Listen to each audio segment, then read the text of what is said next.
اس میں تھا کہ وہ لوگ جو جنوبی پنجاب محاذ کے وہ افراد جو نون لیگ سے نکل کر گئے تھے، جنہوں نے یا تو انتخابات لڑا نہیں یا آزاد لڑے، اور یا جو ان کو اس وقت مجبوراً کسی سیاسی جماعت کے ساتھ اٹیچ کیا گیا، ان کو تو واپس لے لیں گے. اور لگ بھی یہی رہا ہے کہ شاید اگلے 5 10 15 20 دنوں میں وہ پورا محاذ جو ہے وہ مسلم لیگ نون میں شامل ہو جائے گا، اور پھر کچھ آئی پی پی کے افراد وہ بھی مسلم لیگ نون میں شامل ہو جائیں گے. تو یوں اگر دیکھا جائے تو یہ ریالٹی کچھ اور بنتی دکھائی دے رہی ہے. یہ ووٹرز کی بنیاد پر نہیں ہے، یہ تو ہے کہ سیاسی جماعتوں کی بنیاد پر وہاں پر انویسٹمنٹ چل رہی تھی، وہاں پر مسلم لیگ نون کو مضبوط بنایا جائے گا. اور پھر جو ہے وہ گراؤنڈ ریالٹی منشور، جس کی منشور کی بات کرتے ہیں، یہ کون سا منشور ہوگا؟ 16 ماہ کا منشور لے کر آئیں گے، ہم نے یہ اقدامات کی. جی صاحب کچھ کہنا کچھ چاہ نہیں، رہے میں معذرت میں حسن کی ہیں؟ جی کچھ نہیں، میں کہنا یہ چاہ رہا تھا کہ حسن کی میں نے بات سنی نا، تو مجھے وہ ہم سب نے ایک ایسی دہائی میں 80 کی دہائی میں میں کم از کم ایسی دہائی میں بڑا ہوا ہوں جس میں گھر میں سب سے زیادہ جن چیزوں کے اوپر بات ہوتی تھی نا، وہ یہ لکڑہارے کی کہانی اور سبق آموز دارا کا گاؤں اور اس طرح کی کہانیاں ہوتی تھی. مجھے ایک کہانی یاد آ گئی حسن کی بات سن کے. اس کا ہماری سیاسی پاکستان کی سیاسی تعلق سے سیاسی سچویشن سے کوئی تعلق نہیں ہے، لیکن ایسی مجھے یاد آ گئی کہانی کہ کچھ پرندوں کی ریس لگ گئی. پرندوں کے سب لوگوں نے سب پرندے اکٹھے ہوئے، انہوں نے کہا ہمیں ریس لگانی چاہیے. انہوں نے کہا یہ باز بہت تیز ہے، یہ عقاب ہم سے پکڑا نہیں جاتا، تو ہمیں ریس لگانی چاہیے. تو فاختہ، کیونکہ ابھی آپ نے نواز شریف صاحب کے ساتھ بھی دیکھی، تو فاختہ ساری اکٹھی. انہوں نے کہا کیا کریں؟ انہوں نے کہا ایک تو ہم ان کو باز کو ہم اکیلے تو نہیں ہرا سکتے، ایسے کرتے ہیں کہ ہم نا وہ کوے اور چڑی اور سب کے ساتھ مل کے اڑیں گے، ہو سکتا ہے اکٹھے مل کے ہم باز کو پکڑ لیں. تو مجھے لگا یہ کہ جب عوام کی رائے کچھ اور کہہ رہی ہو تو آپ اس طرح کی چیزیں اکٹھی کر کے یہ سیاستدان آپس میں عوام کی رائے نہیں بدل سکتے. آپ کو کرنا یہ پڑے گا کہ عوام سے عوام کی بات کرنی پڑے گی، اپنی غلطیوں کو تسلیم کرنا پڑے گا، کچھ چیزوں پہ کھڑا ہونا پڑے گا، لوگوں سے بات کریں. اگر آپ یہ کہتے رہیں گے کہ ہم نے کچھ نہیں کیا، ہم نے کبھی چوری نہیں کی، ہم سے پاک صاف کوئی ہے نہیں، ہم نے کبھی غلطی نہیں کی، ساری غلطیاں کسی اور نے کی ہیں، تو لوگ اس بات سے تنگ آ گئے ہیں. آپ فاختہ ساری اکٹھی کر کے بھی اس سپیڈ پہ نہیں پہنچ سکتے جہاں پہ آپ کو عوام ووٹ دے گی. چلیں سارے کبوتر مل کے بھی اس سپیڈ پہ نہیں پہنچ سکتے جہاں پہ عوام آپ کو ووٹ دے گی. ایسے نہ کریں، کوئی تھوڑی مناسب بات کریں، کیونکہ آپ اتنی بڑی پولیٹیکل پارٹی ہیں، آپ کے اتنے ووٹرز ہیں، لوگوں کو آپ سے اتنی امیدیں ہیں. پاکستان جس جہاز پہ آپ کو لے کے آیا، اس جہاز کا نام امید پاکستان رکھا گیا. ہیلی کاپٹر سے پھول برسائے گئے، کرینوں نے رستوں کے اندر گارلینڈز لے کے کھڑے گئے، سی سی پی او نے سلوٹ کیے. امید پاکستان گزارش ہے سوری ایک گزارش میری پوری ہونے نا، کہ جب اتنی ساری چیزیں ہو گئیں تو اس سب کے بعد جو بندہ ہے وہ مناسب بات کرے، وہ کہے یار میرے سے کچھ غلطیاں ہوئی ہیں، یہ غلطیاں تھیں، یہ میں کوشش کروں گا واپس نہیں کرنے کی، اس کو ہم تھوڑا بہتر کریں گے، میں اس سے بات کر کے کچھ معاملہ سلجھانے کی کوشش کروں گا، اس سے بات کر کے کچھ آگے کی بات کریں. آپ فاختہ اکٹھی کر کے باز نہیں پکڑ سکتے. دیکھیں امید پاکستان جس کا آپ نے ذکر کیا وہ بہت اچھا بیانیہ لے کر آئے تھے، لیکن مجھے یہ لگتا ہے کہ اس امید پاکستان وہ جہاز یا ہیلی کاپٹر میں PDM-2 جو ہے وہ اس کی پیداوار سامنے آ جائے گی. پھر آپ دیکھیں گے جب انتخابات کے بعد وہی اسی جماعت کو لیڈ کر رہے ہوں گے، یہی امید پاکستان کی تقریر کرنے والے، اور اسی میں جو ہے وہ PDM-2 میں دیگر افراد بھی موجود ہوں گے، جس میں پاکستان پیپلز پارٹی بھی شامل ہوگی، مولانا فضل الرحمان صاحب بھی موجود ہوں گے، ان کی پارٹی بھی ہوگی، MQM پہلے ہی ان کے ساتھ جا چکی ہے، باپ پارٹی ان کے ساتھ ہوگی، جنوبی پنجاب محاذ ان کے ساتھ ہوگا، اور پھر یوں ایک مخلوط حکومت دوبارہ بن جائے گی. اور پھر یہ کہا جائے گا کہ یہ امید پاکستان ہے، یہ وہی PDM-1 ہے جنہوں نے 16 ماہ میں ملک کا ستیاناش کیا تھا، وہ پھر آ کے کریں گے. ریس تو رہی نہیں، ان کے درمیان کب ریس ہوئی؟ ان کے اساسوں کے درمیان کب ریس ہوئی؟ ان کے منشور کے خلاف یا حوالے سے کب ریس ہوئی؟ انہوں نے غریب عوام کے معاملات حل کرنے پر کب ریس کی؟ دیکھیں کل سے آپ نے دیکھا ایک شو لگا ہوا تھا کہ فلاں کرپٹ ہے، فلاں کرپشن کر گیا، فلاں لوٹ مار کر گیا. یہ پہلے بھی یہی سنتے آئے تھے. 16 ماہ کے اندر انہوں نے اس کے خلاف تو کوئی احتساب نہیں کر سکے, وہی نیب کا احتساب کا ادارہ موجود تھا. تو حسن صاحب 3.5 سالوں میں کون سا آپ نے احتساب دیکھا ہے؟ یہ تو اس وقت ان کے دور حکومت میں یہ باتیں ہوتی تھی کرپشن کی. پی ڈی ایم کے دور حکومت میں سوالات اٹھتے تھے کہ انہوں نے کیسز معاف کرائے, وہاں پر بھی لوٹ مار کے کارخانے لگنے کے الزامات لگے تھے. لیکن کیا یہ منشور کے اندر پوائنٹس لے کر غریب عوام کے پاس جائیں گے؟ نہیں جا رہے. یہی تو بات ہے کرنے کی کہ زمینی حقائق کچھ اور بتاتے ہیں, اور جو بیانات اور دعوے اور اعلانات تو پھر منشور کو عوام کے سامنے جب لے کر آئیں گے وہ کچھ اور رنگ دکھائے گا. پھر کہتے ہیں رنگ کو دیکھ کر رنگ پکڑتا ہے, پھر وہ آپس میں جو ہے وہ دیگر اتحادی جماعتیں اپنا اپنا حصہ لینے کے لیے تھالی لے کر ایک دوسرے کو اکٹھی ہو جائیں گی, اور پھر آپ ایک پی ڈی ایم 2 اور ایک نیا پاکستان, وہ امید ہے پاکستان, وہ اس کی طرف بڑھتا دیکھیں گے. جی ٹھیک ہے. عادل صاحب آپ کی جانب آؤں گی. جس طرح سے پیپلز پارٹی یہ دعائیں کر رہی ہے کہ اس بار جو انتخابات ہیں وہ جمہوری طریقے سے ہو جائے, اور یہ بھی دعویٰ کرے کہ اس بار جو پرائم منسٹر ہے وہ لاہور سے نہیں ہوگا, کیا دیکھ رہے ہیں آپ کے آنے والے انتخابات میں کوئی بڑا سرپرائز مل سکتا ہے؟ سرپرائز تو مل سکتا ہے, اس میں تو کوئی شک نہیں ہے, کیونکہ کلیئرٹی کہیں بھی نہیں ہے. ایک جماعت اپنا کانفیڈنس شو کر رہی ہے اور وہ یہ سمجھ رہی ہے کہ اس کے لیے مسائل جو ہیں وہ بظاہر ختم ہو گئے ہیں, لیکن ابھی بہت سے مرحلے ہیں. ہو سکتا ہے کہ کسی پروسیکیوشن کی وجہ سے, کسی عدالت سے آپ کو ریلیف مل جائے پروسیکیوشن کی نرمی کی وجہ سے, لیکن عوام کی عدالت میٹر کرتی ہے. آپ جو مرضی دعویٰ کر لیں کہ اچھا, یہ بھی بڑی حیرانگی کی بات ہے کہ اب نون لیگ نے بھی کہنا شروع کر دیا, ان کے بھی لوگ ایک پریس کانفرنس میں کہہ رہے ہیں کہ ہمیں بھی پوری طرح لیول پلینگ فیلڈ نہیں ملی. ابھی یہ جاوید لطیف صاحب بھی پریس کانفرنس میں اکثر شکوہ کرتے ہیں کہ ہمیں بھی پوری طرح لیول پلینگ فیلڈ جو ہے وہ ہیلی کاپٹر سیدھا پرائم منسٹر کی سیٹ پہ نہیں اترا. اچھا, الٹیمیٹلی تو دیکھیں عوام نے فیصلہ کرنا ہے. اس دن کا جو ٹرن آؤٹ ہے نا وہ بتائے گا. اس دن ٹرن آؤٹ اگر بڑھے گا تو اس میں سرپرائز صاحب, ویسے ہی عوام نے فیصلہ کرنا ہے جس طرح 2013 میں 2018 میں فیصلہ کیا تھا. تو بالکل ٹھیک کیا تھا نا, اس میں عوام نے ہی فیصلہ کیا تھا.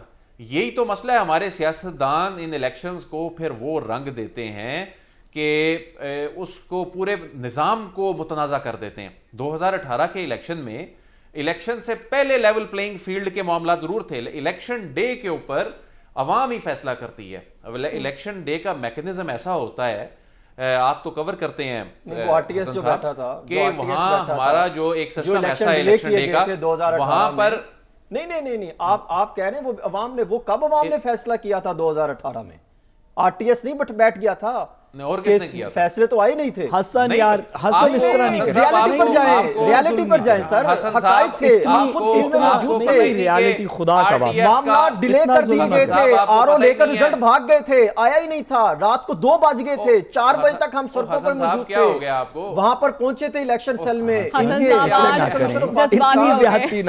آپ کس کی بات کر رہے ہیں؟ آپ کون سا خواب 2018 کا دکھا رہے ہیں؟ جذباتی ہو گئے آپ. میرا خیال ہے حسن صاحب آپ نے فیملی کی رپورٹ نہیں پڑھی. وہ اینک لگانا چاہتا ہوں کہ جہاں پر 2018 میں میرٹ پر جو رزلٹ آئے تھے, میں وہ اینک لگانا چاہتا ہوں. مجھے آپ دیجئے تاکہ میں دیکھوں کہ وہ میرٹ کوئی ایک شفاف انتخابات ہوئے. اچھا, میں عدیل آپ کی اجازت سے حسن سے سوال پوچھ لوں؟ مہربانی کریں. عدیل آپ کی اجازت سے حسن سے سوال پوچھ لوں. ایک مجھے میں پوچھ لیتا ہوں تاکہ صرف بات کمپلیٹ کر لینے دیں. مہربانی کریں حسن صاحب, آپ بڑے سینئر صحافی ہیں اور الیکشن کے معاملات, ڈائنامکس, یہ ساری چیزیں سمجھتے ہیں. اب یہ آر ٹی ایس والی باتیں, رزلٹ لیٹ ہو گئے, لے کر رزلٹ بھاگ گئے, یہ نہیں ہوتا. یہ تو کوئی سیاسی جماعتیں یہ باتیں کرتی ہیں جنہوں نے جو ہاری اس وقت انہوں نے باتیں کی. اچھا چل حسن سوال کا جواب تو دے دے. ریالٹی یہ تھی کہ جب جو پولنگ سٹیشن تھے وہاں پر رزلٹ اناؤنس نہیں کیے گئے, آپ صرف وہ رزلٹ کو اٹھا کر دیکھیے. سوال کا جواب جی صاحب, اگر اس ٹائم جو ہے وہ سیاسی جماعتیں بھی ان پر میرا حسن سے سوال ہے, میرا حسن سے سوال ہے کہ آپ کی حسن چلیں بات تسلیم کر لیتے ہیں کہ 2018 کے الیکشنز میں عوام نے فیصلہ نہیں کیا تھا, تو نون لیگ کی حکومت ختم ہوئی تھی, ابھی پی ٹی آئی کی شروع نہیں ہوئی تھی, تو پھر کس نے درمیان میں فیصلہ کیا؟ سیاسی پارٹی تو تھی کوئی نہیں, کس نے فیصلہ کیا پھر 2018 کا؟ آپ اس کی طرف اشارہ کرنا افضل چاہ رہے ہیں کہ صاحب، جنہوں نے مختصر جواب 2018 میں مجھے بریک کی فیصلہ جانب کیا بڑھنا مئی 2022 میں آپ سے پوچھ رہا ہوں، آپ کہہ رہے ہیں کہ عوام نے نہیں کیا تھا، مجھے لگا عوام نے آپ کیا نہیں ہے، جانتے، اگر آپ کے خیال میں عوام نے نہیں کیا تو کس نے کیا تھا؟ پی ڈی ایم کو اسمبلیوں میں لانے والے کون تھے آپ نہیں جانتے، اس ٹائم اکٹھ کرنے والے کون تھے آپ نہیں جانتے، اس ٹائم مہنگائی مارچ کا نعرہ لے کر سڑکوں پر ان کو لے کر آنے والے کون تھے آپ نہیں جانتے، وہی لوگ تھے جو 2018 میں ان کو لانے والے تھے۔ پلیز بتائیے، یہ حقیقت پر مبنی ہے، آپ کو مجھ سے زیادہ پتا ہے کہ وہ کون لوگ تھے جو اس ٹائم نہیں ہے۔ میں نہیں جانتا کیونکہ میرا خیال ہے 2018 میں عوام نے ووٹ کیا تھا۔ کون تھے اس کا بھی تذکرہ کریں گے ہم آنے والے پروگرامز میں بھی، مجھے بریک کی جانب بڑھنا ہے تو ناظرین میں بریک لے رہی ہوں، واپس آئیں گے چھوٹی سی بریک کے بعد، اسٹے ود اس۔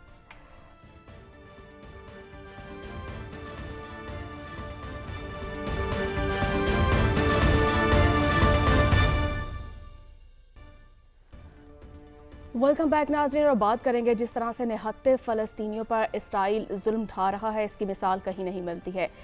1 مہینے سے زائد کا وقت ہو چکا ہے لیکن نام نہاد عالمی جنگی جرائم کے مرتکب اسرائیل کو لگام نہیں ڈال سکے ہیں، اور دیکھیں ہم جس طرح سے وہاں پر ظلم کیا جا رہا ہے، بچوں کو شہید کیا جا رہا ہے، ہر 10 منٹ کے بعد درجنوں بچے وہاں پر شہید ہو رہے ہیں، لیکن اسلامی ممالک کی قیادت بھی بیانات تک محدود رہ گئی ہے، کوئی اقدامات جو ہیں وہ دکھائی نہیں دے رہے ہیں۔ اسی پر نمائندہ خصوصی حافظ سر اشرفی صاحب نے کچھ گفتگو کی ہے، پہلے وہ سن لیتے ہیں۔ سر صاحب آپ کی جانب آؤں گی، جس طرح سے حافظ سر اشرفی صاحب بھی فرما رہے تھے، جس طرح سے مسلمانوں کو تقسیم کرنے کی یہ کوشش کی جا رہی ہے، وہیں پر امریکہ جس طرح سے اسرائیل کی حمایت کر رہا ہے، کیا دیکھتے ہیں آپ کہ اسلامی ممالک متحد ہو کر بھی فلسطین کے معاملے پر واضح پالیسی دینے سے گریزاں کیوں ہے؟ دیکھیے جو آپ نے بیان سنوایا اس کی حد تک تو میں صرف یہ کہہ سکتا ہوں کہ واعظ ثبوت لائے جو میں کے جواز میں، تو اقبال کو یہ ضد ہے کہ پینا بھی چھوڑ دے۔ گزارش یہ ہے کہ یہ طاہر اشرفی صاحب کے بیانات اور باقی لوگوں کے بیانات کی بات نہیں ہے، یہ کوئی حاضری نہیں لگ رہی جس کے اندر روزے حشر یہ پوچھا جائے گا کہ کس کس نے بیان دیا تھا کانڈمنیشن کا، کس نے اس کی بڑی مذمت کی تھی، پھر کس نے پرجوش مذمت کی تھی، پھر کس نے نہایت پرجوش مذمت کی تھی۔ یہ کوئی اٹینڈنس لگ رہی ہے، کوئی بھائی لوگ شہید ہو رہے ہیں، مظلوم لوگ، بچے، آپ کے پاس اتنے وسائل ہیں ساری مسلم ممالک کے پاس، چلیں وسائل اور اکنامک چیزیں تو چھوڑیں، میں بار بار اس پہ گزارش کر رہا ہوں کہ آپ نے ایک پوری فوج بنائی ہے جو کسی ملک کی فوج نہیں ہے، وہ ایک اسلامک الائنس کی فوج ہے، اس کے اندر جس شخص جو پیسے دے سکتا تھا اس نے پیسے دیے ہیں، جو وسائل دے سکتا تھا، آفیسرز دے سکتا تھا، کمانڈرز دے سکتا تھا، ایمونیشن دے سکتا تھا، جس نے جو دے سکتا تھا مسلم ممالک نے دیے۔ وہ فوج کا بہت سے کام ہے جس میں ایک ضروری ترین کام یہ ہے کہ جہاں پہ مسلمانوں کے اوپر ظلم ہو رہا ہوگا اس فوج کی کچھ رسپانسبلٹیز ہوں گی۔ یہ باتیں اب کشمیر کا بیان کے اوپر ایک مذمتی بیان یا فلسطین کے اوپر ایک مذمتی بیان دینے سے بہت آگے جا چکی ہیں۔ قرآن مجید کی ایک آیت ہے، ہمیں استغفار پڑھنی چاہیے، قرآن مجید کی آیت ہے جس سے ہم سب واقف ہیں کہ اس دن پوچھا جائے گا اس بچی سے جسے زندہ دفنا دیا گیا کہ کیا جرم تھا جس کے لیے تمہیں دفنا دیا گیا، تو صرف اس بچی سے نہیں پوچھا جائے گا، وہ بچے جو اس ربلز کے نیچے زندہ دفن ہو گئے، وہ معصوم جانیں جو اس سارے کے اندر چلی گئیں، ان سے نہیں پوچھا جائے گا کہ کس جرم کے نے تمہیں دفنایا، تمہیں مارا گیا۔ اور اگر پوچھا جائے گا تو ساتھ یہ نہیں بات ہوگی ہم سب سے بطور لوگ، بطور وقت، بطور بنی نوع انسان کہ آپ کے ہتھیار اور وسائل کیا کر رہے تھے اس وقت وہ مصلحت ڈھونڈ رہے تھے اس کے اندر سے، وہ long term economic trade plan سوچ رہے تھے، وہ کیا سوچ رہے تھے؟ میرا خیال ہے کہ اس کے اندر یہ کسی کی مذمتی بیان سے بات بہت آگے جا چکی ہے، ہم سب کو تھوڑی استغفار پڑھنی چاہیے اور سب کو تھوڑا شرمندہ ہونا چاہیے۔ جی بالکل، اب واقعی جو یہ شرمناک پہلو ہیں جس طرح سے یہ ہم دیکھ رہے ہیں، عادل صاحب آپ کی جانب آؤں گی، جس طرح سے اب تو غزہ میں یہ نوبت آ گئی ہے، وہاں پر جو والدین ہیں اپنے بچوں کے جسموں پر ان کے نام لکھ رہے ہیں، اتنی تکلیف دہ یہ بات ہے یقیناً، اور عالمی ادارے تو خاموش ہیں، ان کی جانب سے تو جو ہے بیانات ہی سامنے آ رہے ہیں، لیکن اسلامک ممالک جو ہیں وہ بھی خاموش دکھائی دیتے ہیں۔ کیا آپ کو لگتا ہے کہ کب تک یہ صورتحال چلتی رہے گی؟ دیکھیں یہ جو عالمی ادارے، تنظیمیں، یہ تو انہوں نے تو ہاتھ کھڑے کر دیے ہیں۔ اب تو جس طرح ہمارے پرائم منسٹر جو کہ OIC کے ایکسٹراڈنری جو اجلاس ہے اس میں شرکت کے لیے گئے، انہوں نے بھی کہا کہ محض الفاظ نہیں، اقدامات کی ضرورت ہے اور ایک ایسی تنظیم بنانے کی ضرورت ہے جو صرف عزم ظاہر نہ کرے بلکہ عمل درآمد بھی کرے. لیکن اس میں کیا ہوگا کہ جو اجلاس ہونے جا رہا ہے اب سے چند گھنٹوں بعد، اس میں یہی ہوگا، ریزولوشن آ جائے گی. اس کے علاوہ کیا ہو سکتا ہے؟ اس وقت ہمیں حل کے تلاش کی طرف جانے کی ضرورت ہے. اور آج اس میں ترجمان دفتر خارجہ نے بھی بڑی اہم بات کی کہ دیکھیں پاکستان کے تو اسرائیل کے ساتھ تعلقات ہے نہیں، لیکن اس میں جو ممالک اس کے حمایتی ہیں، جو اس کو سپورٹ کر رہے ہیں، جو اس کو فیسیلیٹیٹ کر رہے ہیں، جو اس کی حوصلہ افزائی کر رہے ہیں، ان سے بات کرنے کی ضرورت ہے، ان پر دباؤ ڈالنے کی ضرورت ہے کہ وہ یہ کام نہ کریں.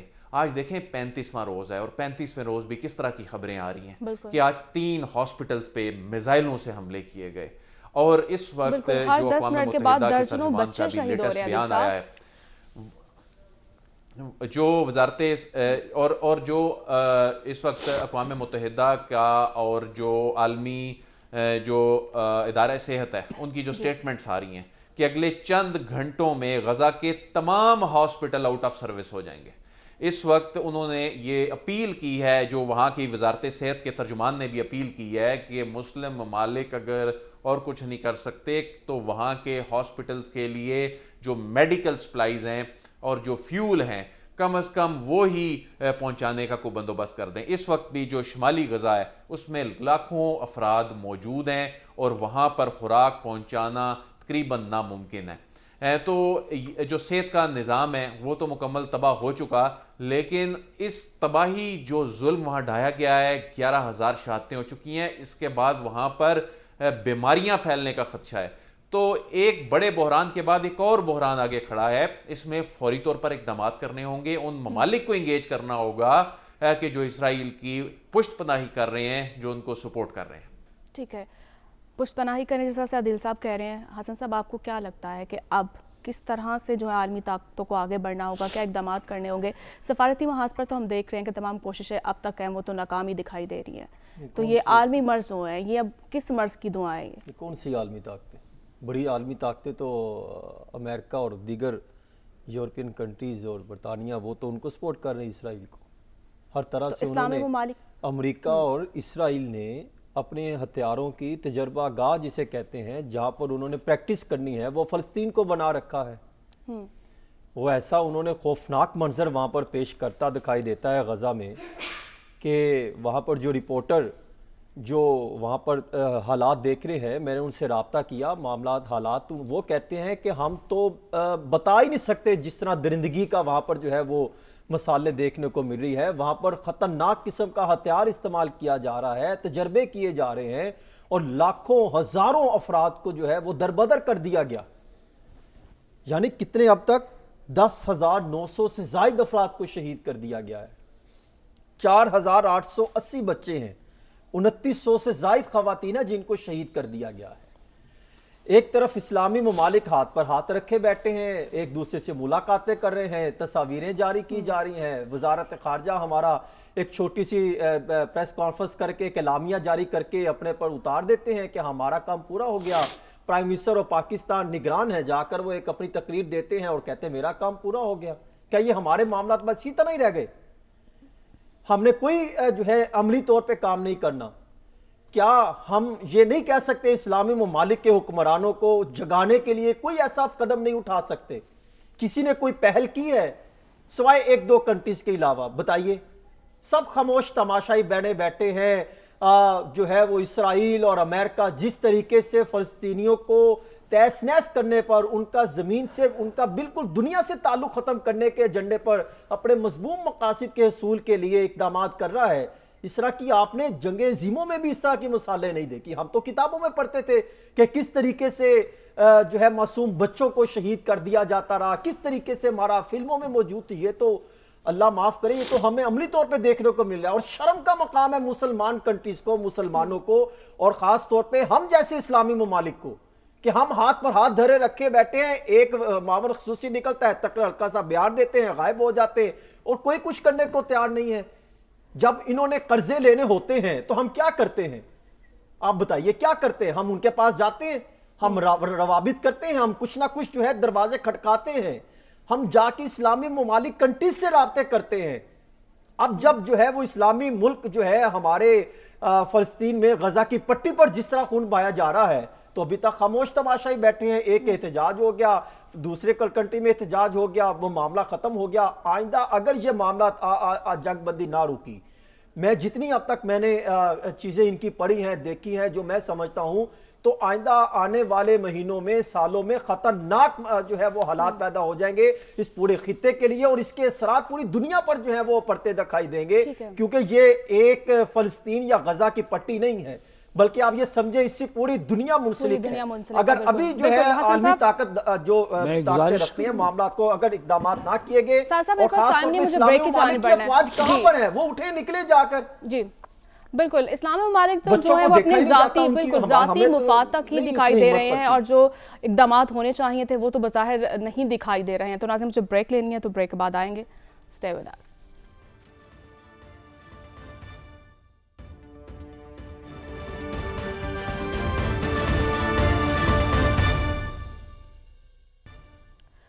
ویلکم بیک ناظرین, اور بات کریں گے ورلڈ کپ 2023 کی, اور یقیناً جو ہے آخری مراحل میں ہے.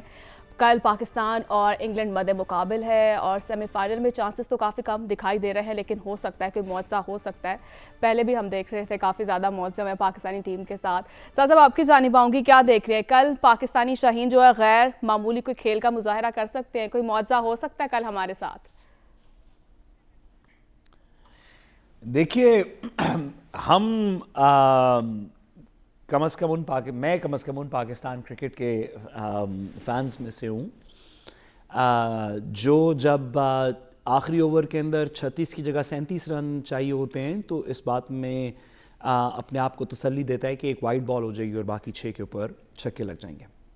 تو میں تو ضرور میتھمیٹکس کے اگینسٹ بھی پاکستان کی کرکٹ کے اوپر کچھ امید لگائے رکھنا چاہتا ہوں, لیکن ریزنیبل بات یہی ہے دیگر ٹیموں نے ہم سے بہتر کھیلا, اور 4 ٹیمیں اس ورلڈ کپ کے اندر اگر ہمارے سے بہتر ہیں تو ہم سیمی فائنل میں نہیں پہنچیں گے.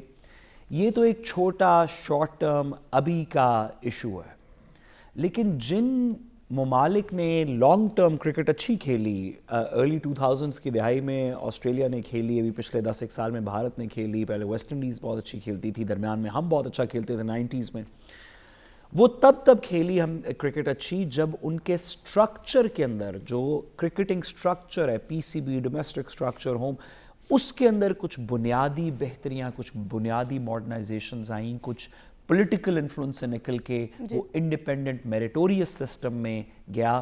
پاکستان کا مسئلہ یہ ہے کہ بابر اعظم تو ہمارے پاس ہے, گاڑی تو فراری ہے, لیکن ڈرائیور اوپر چلانے والا جو ہے, بورڈ کے چیئرمین جو ہیں, وہ ایک زرعی ترقیاتی بینک کے ایکس پریزیڈنٹ. ٹھیک ہے, آپ کا پوائنٹ آ چکا ہے. کیا کہہ سکتے ہیں حسن صاحب آپ کی جانب آؤں گی, جس طرح سے ورلڈ کپ کے لیے کیا لگتا ہے آپ کو, بہترین ٹیم کا منتخب کیا گیا, سلیکشن کمیٹی پر بھی بہت سے الزامات لگتے رہے ہیں, بڑا استعفیٰ بھی سامنے آیا. تو آپ نے شروع میں کہا تھا نا کوئی معجزہ کام دکھا سکتا ہے, کوئی معجزہ ہی ہو سکتا ہے. وہ تو پھر ایسے ہی ہے کہ آپ 300 پہ جو ہے وہ رنز بنائیں اور ان کو 13-14 پہ لا کے ختم کر دیں, پھر ہی ہم جیت سکتے ہیں, اور یہ ناممکن سی ہوتا دکھائی دیتا ہے. اور پھر ایسے بھی نہیں ہے کہ آپ جو ہے وہ لگ بھگ 40-50 کے قریب آپ ان کو آؤٹ کر دیں اور خود جو ہے وہ 2.5-3 اوور میں مکمل کر لیں, پھر بھی پوسیبل نہیں ہے. یعنی ہم ہر طرف سے نا امیدی دکھائی دے رہی کرکٹ ٹیم کی طرف سے, نہ تو دعائیں بچا سکتی ہیں, نہ کوئی معجزہ ہو سکتا ہے کل, کیونکہ ریالٹی یہ بتاتی ہے کہ پاکستانی کرکٹ ٹیم کہیں پر کوئی دور سے کوئی 50% مارجن ہو تو ہم کامیابی ہوتا دکھائی دے سکتا ہے. ہاں, ہمیں اس سے سیکھنا ضرور چاہیے,